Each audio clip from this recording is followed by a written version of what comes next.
Imagine cidades inteiras surgindo do nada, movidas pelo brilho intenso do ouro e pela genialidade sem limites de um mestre escultor.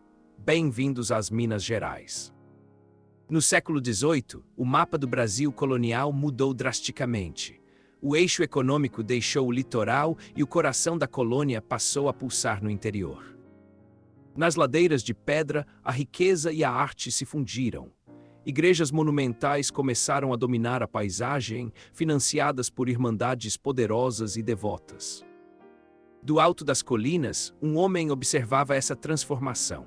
Antônio Francisco Lisboa, o Aleijadinho, começava a moldar a identidade visual única de toda uma região. Era o auge de uma era, onde o ouro bruto da terra se transformava, pelas mãos do gênio, na mais refinada e emocionante expressão cultural. Mas tudo começou no silêncio das matas. Bandeirantes desbravaram o interior selvagem, enfrentando perigos em busca de metais preciosos escondidos sob o solo virgem. Foi em um riacho límpido que Joaquim, um minerador esperançoso, avistou o primeiro brilho, uma pequena pepita que mudaria o destino de um continente inteiro. O ouro bruto, com sua textura irregular e brilho hipnotizante, era a promessa de uma vida nova. Um pequeno pedaço de metal capaz de mover multidões. A notícia da descoberta se espalhou como fogo em palha seca. No litoral, as pessoas abandonavam plantações e casas, atraídas pelo sonho da riqueza fácil. Famílias inteiras, aventureiros e escravizados partiram em longas caravanas. O movimento migratório foi tão intenso que quase despovoou outras regiões da colônia portuguesa. A jornada era brutal. Atravessar a Serra da Mantiqueira exigia determinação e resistência física, com trilhas íngremes que testavam o limite de cada viajante exausto. Ao chegarem nos vales profundos, o cenário era de caos e esperança. Acampamentos improvisados e fogueiras pontilhavam as montanhas onde logo surgiria a grandiosa Vila Rica. As primeiras construções eram simples, feitas de pau a pique e barro. A urbanização nasceu de forma desordenada, seguindo o ritmo frenético da descoberta de novos veios. Com o tempo, a vila ganhou contornos de cidade real. As trilhas de lama deram lugar a ruas de pedra, subindo e descendo as encostas desafiadoras. A geografia urbana se organizava em torno das paróquias. Cada bairro crescia ao redor de sua própria fé, criando um labirinto de ladeiras e história viva. Mariana também surgia com solenidade, tornando-se a primeira capital e sede do bispado. Autoridades portuguesas marcavam presença para garantir a ordem e o controle.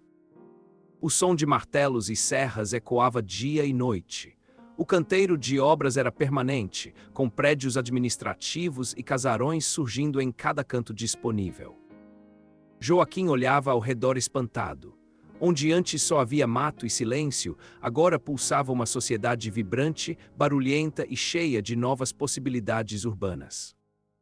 Ao pôr do sol, a luz dourava as novas construções de pedra. A beleza natural das montanhas mineiras encontrava, enfim, a sua nova e imponente arquitetura colonial. A corrida do ouro estava consolidada. O metal precioso fluía das minas diretamente para o comércio, transformando a economia e a cultura do Brasil para sempre. Nas ruas, a sociedade mineradora mostrava sua complexidade.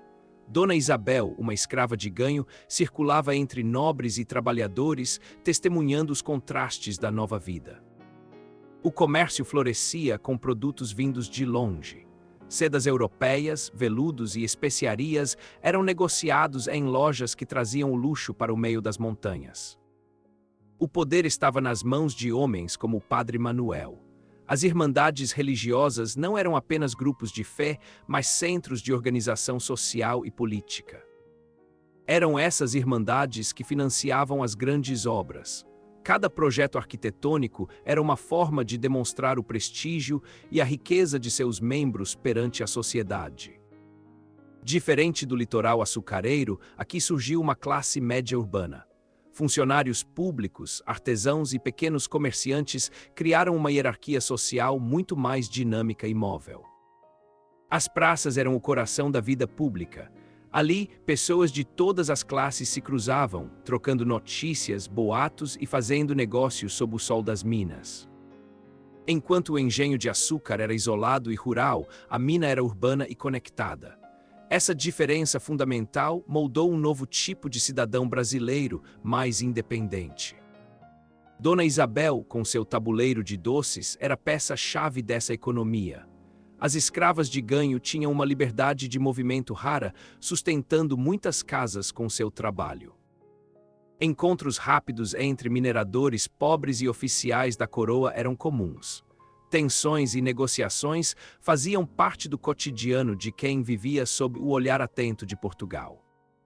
Mas nada unia tanto a comunidade quanto as procissões. Com velas e música, a fé tomava as ruas em celebrações que misturavam devoção religiosa e exibição de poder. Havia irmandades para todos, negros, pardos e brancos tinham seus próprios estandartes. A segregação existia, mas a religiosidade criava pontes de identidade cultural muito fortes. Bolsas pesadas de ouro eram entregues às igrejas como doações. Investir na beleza dos templos era visto como uma garantia de salvação para as almas dos pecadores. Nos bastidores, as irmandades funcionavam como redes de apoio mútuo. Em reuniões à luz de velas, decidiam desde auxílios para membros pobres até a construção de hospitais. A igreja era o centro geográfico de tudo. Das torres sineiras, o tempo era marcado e a vida social era organizada, com a praça servindo de palco principal. Mas por trás de toda essa beleza urbana, existia a realidade dura do subsolo. A imagem da praça festiva dava lugar à entrada escura e úmida das minas. Joaquim mergulhava diariamente em galerias estreitas. A luz trêmula da tocha era sua única companhia, revelando as paredes de pedra fria que escondiam a riqueza desejada. O som era rítmico e ensurdecedor, picaretas batendo contra a rocha dura. O esforço físico era extremo, exigindo cada gota de suor de homens que buscavam o brilho. O perigo era constante. Água gelada escorria pelas paredes, ameaçando inundar os túneis a qualquer momento, além do medo eterno de um desabamento soterrar os sonhos. O rosto de Joaquim, coberto de poeira e lama, carregava a marca da exaustão. Horas de trabalho pesado sob condições precárias eram o preço pago pelo ouro da coroa. E a fiscalização era implacável. Oficiais da coroa portuguesa, com seus uniformes impecáveis, vigiavam cada grama extraída para garantir que nada escapasse dos impostos reais. Nas casas de fundição, o ouro era pesado com precisão cirúrgica. A cobrança do quinto, os 20% devidos ao rei, era a regra absoluta e temida. Muitos tentavam burlar o fisco. Pequenas pepitas eram escondidas em cabelos, roupas ou até dentro de estátuas ocas, no famoso contrabando do Santo do Pau Oco. Para esquecer a dureza, as tabernas eram o refúgio. Entre canecas de cachaça e conversas altas, os mineradores buscavam um alívio temporário para a vida de privações. A inflação era altíssima. Como quase tudo vinha de fora, o preço dos alimentos gerava discussões acaloradas. Ter ouro no bolso não garantia mesa farta nas cidades mineiras. Dona Isabel circulava pelos mercados vendendo pães e quitutes. Sua presença era vital para alimentar os trabalhadores que não tinham tempo nem recursos para cozinhar. O mercado urbano era uma explosão de cores e gritos. Ali se encontrava de tudo, de ferramentas de mineração a tecidos finos, refletindo a diversidade da economia local. À noite, a vigilância continuava. Patrulhas de soldados armados percorriam as ladeiras para evitar revoltas e garantir que o ouro circulasse apenas pelos caminhos oficiais. Ferramentas de mineração desgastadas e quebradas são o rastro do trabalho. O custo material e humano da extração mineral era visível em cada canto das minas. Quando o sol se punha atrás das montanhas de minério, a labuta cessava por algumas horas. Silhuetas de trabalhadores voltavam para casa, carregando o peso de mais um dia. Mas esse trabalho bruto alimentava algo sublime. O pó de ouro das minas, pelas mãos dos artistas, transformava-se no brilho eterno dos altares das igrejas. A Igreja de São Francisco de Assis é o exemplo máximo dessa transformação. Cada detalhe esculpido em pedra-sabão revela uma harmonia perfeita entre a fé e o design. A pedra-sabão, abundante na região, foi o material que permitiu a originalidade mineira. Maleável e resistente, ela se tornou a tela perfeita para os mestres barrocos. Sob o cinzel, a pedra bruta ganhava vida. A técnica exigia paciência e precisão, permitindo que curvas delicadas surgissem de blocos cinzentos e pesados de rocha local. O barroco mineiro é feito de curvas involutas.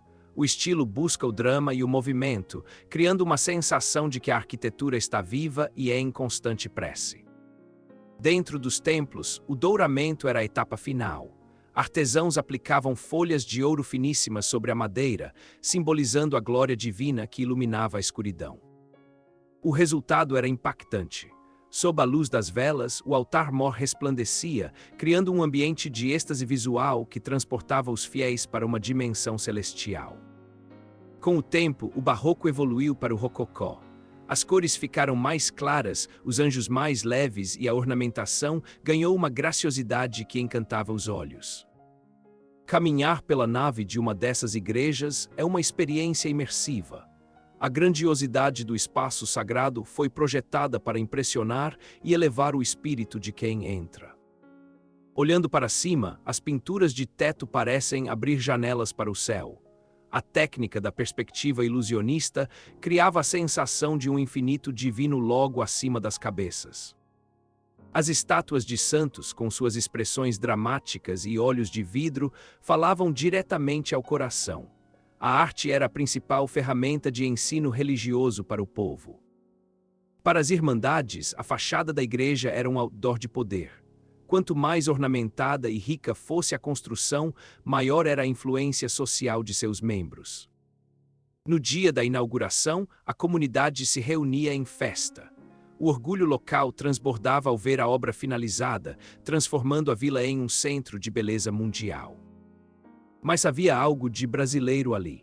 Detalhes de frutas tropicais e anjos com traços mestiços mostravam que a arte europeia tinha ganhado uma alma nova nestas terras. O jogo de luz e sombra, o famoso chiaroscuro, dava vida às colunas. Raios de sol atravessando a poeira criavam um espetáculo visual que mudava a cada hora do dia. Por trás de toda essa magnificência, um nome se destacava. Era hora de conhecer a vida e a luta do homem que se tornou o maior gênio da nossa arte. No seu ateliê, Antônio Francisco Lisboa vivia cercado de ferramentas e desenhos. O ambiente era de criação pura, onde o mestre planejava suas obras monumentais. Mas a vida lhe impôs desafios terríveis. Uma doença degenerativa deformou suas mãos e pés, obrigando-o a amarrar o cinzel aos punhos com tiras de couro para continuar. Ele não desistiu. Criou ferramentas adaptadas e contou com a ajuda de assistentes fiéis, provando que a genialidade da mente é muito superior às limitações do corpo. Seu olhar era intenso e focado. Aleijadinho parecia ignorar a dor física, enquanto sua mente visualizava a forma perfeita escondida dentro do bloco de pedra bruta. Tudo começava com esboços rápidos em papéis amarelados. Ali, o mestre traçava as linhas de profetas e santos que, em breve, ganhariam a eternidade nas montanhas. Lascas de pedra-sabão voavam sob o impacto do martelo. Aos poucos, a silhueta de um profeta emergia, revelando a força psicológica que Aleijadinho imprimia em cada obra. Havia momentos de pausa e dor profunda, mas a superação era diária. Cada golpe de cinzel era um ato de resistência cultural e pessoal contra o destino cruel. No ateliê, o trabalho era em equipe. Assistentes carregavam os grandes blocos e preparavam os materiais, seguindo as instruções precisas do mestre que nunca parava. Sua obra-prima absoluta repousa em Congonhas. Os 12 profetas, esculpidos em pedra-sabão, montam guarda no adro do santuário, em um conjunto de beleza incomparável. Observe o profeta Joel. Sua expressão severa e olhar penetrante parecem atravessar os séculos, demonstrando a incrível capacidade de Aleijadinho de esculpir emoções humanas. O profeta Daniel, com o leão aos seus pés, demonstra a vivacidade da narrativa bíblica. A pedra parece ter movimento, contando histórias sem precisar de palavras. O Santuário de Bom Jesus de Matosinhos é o cenário perfeito. A integração entre a arquitetura da igreja e as esculturas de Aleijadinho cria um espaço de fé absoluta. Nas capelas do jardim, encontramos os Passos da Paixão. Pequenas construções brancas que guardam cenas emocionantes da jornada final de Cristo, esculpidas com maestria. Aqui o mestre trabalhou o cedro. As figuras em tamanho real, policromadas com cores vibrantes, trazem um realismo que choca e emociona quem as visita até hoje. Os rostos expressam dor, compaixão e agonia. O realismo dramático de Aleijadinho transformou a madeira em carne, fazendo o espectador sentir o peso de cada cena sagrada. A técnica nas vestes é impressionante. As dobras dos tecidos esculpidos parecem leves e fluidas, desafiando a dureza do material e mostrando o refinamento técnico do artista. Ao final da vida, exausto mas realizado, Aleijadinho contemplava seu legado. Ele transformou sua própria dor em beleza eterna, deixando uma marca indelével na história do Brasil. Sua influência criou uma escola artística. Outros mestres e aprendizes seguiram seus passos, espalhando o estilo barroco mineiro por toda a região das Minas e além. Sob a luz do luar, as estátuas de Congonhas ganham uma aura de imortalidade. Elas são o testemunho silencioso de um gênio que venceu o próprio tempo. Mas enquanto a arte florescia, o ouro começava a escassear. O ciclo da riqueza fácil chegava ao fim, deixando para trás minas vazias e silêncio. Os leitos dos rios, antes brilhantes, agora estavam secos de metal. Joaquim olhava para sua bateia vazia, percebendo que a era da abundância tinha passado para sempre. As entradas das minas foram sendo engolidas pela vegetação. O silêncio profundo substituiu o barulho frenético das picaretas, marcando o fim de uma era de exploração intensa. As montanhas mineiras guardam as cicatrizes dessa história. A paisagem foi transformada pela mão humana, mas o que restou foi muito mais do que apenas buracos na terra. Hoje, cidades como Ouro Preto são museus a céu aberto. O casario preservado e as ruas de pedra atraem visitantes do mundo todo, mantendo viva a memória colonial. Turistas de todas as partes admiram as obras de Aleijadinho. A arte que nasceu da dor e do ouro continua sendo o maior tesouro que Minas Gerais oferece ao mundo. O reconhecimento veio com o título de Patrimônio da Humanidade pela Unesco. É a prova da importância universal dessa cultura que floresceu no coração do Brasil. A identidade mineira é feita dessa mistura. A resistência de Dona Isabel e a genialidade de Aleijadinho moldaram um povo que se orgulha de suas raízes profundas. Novos artistas continuam a tradição, esculpindo a pedra-sabão em oficinas locais. O legado de Aleijadinho não está apenas nos museus, mas nas mãos de quem cria hoje. Minas Gerais é o berço de uma arte genuinamente brasileira. Um orgulho nacional que une fé, história e uma criatividade que não conhece limites geográficos ou temporais. Quando o sol se põe sobre as torres das igrejas, entendemos que o ouro acabou, mas a beleza que ele financiou será eterna para as futuras gerações. O barroco mineiro foi a nossa primeira grande expressão de resistência e fé, uma união única entre a riqueza da terra e a profundidade da alma humana. Homenageamos hoje o mestre Aleijadinho, o homem que, mesmo com as mãos atadas pela dor, libertou a beleza escondida dentro das pedras de Minas Gerais. Conhecer nossa história é entender quem somos. A arte das minas é o espelho de um Brasil que sabe transformar desafios em obras-primas inesquecíveis. Gostou dessa viagem no tempo? Então clique no botão de inscrição do Docs da História e ative o sininho para não perder nenhum capítulo do nosso passado. Compartilhe este vídeo com seus colegas e amigos, espalhe o conhecimento e ajude a valorizar a nossa cultura. Até a próxima aula de História.